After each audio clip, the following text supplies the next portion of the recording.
என்னை காயப்படுத்திட்டாங்க, என்னுடைய லவ் வந்து அவங்களுக்கு புரியவே மாட்டேங்குது, அவ்வளோ லவ் பண்ணி என்னை புரிஞ்சுக்கிட்ட பர்சன் இப்போ மற்றவங்க பேச்சு கேட்டு என்னை புரிஞ்சிக்காத மாதிரி போகிறாங்க, என்னை ரொம்ப காயப்படுத்திக்கிட்டே இருக்காங்க அப்படின்னா நீங்கள் இதை பயன்படுத்தலாம். மெத்தடை வந்து நீங்கள் எந்த டேயில் வேணாலும் ஸ்டார்ட் பண்ணலாம்.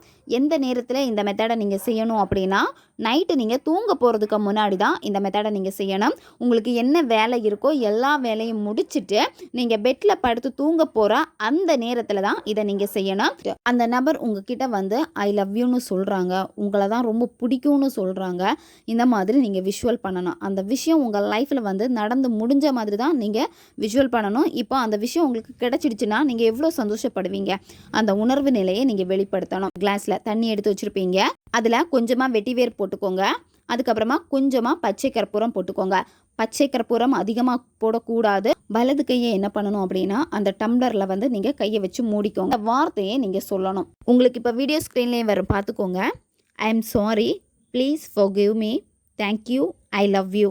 இந்த வார்த்தையை வந்து நீங்கள் அதிகமாக சொல்லணும். கவுண்டிங் எதுவுமே கிடையாது. காலையில் எந்திரிச்சதும் நீங்கள் என்ன பண்ணணும் அப்படின்னா ப்ரஷ் பண்ணிவிட்டு இந்த தண்ணியை வந்து குடிச்சிருங்க.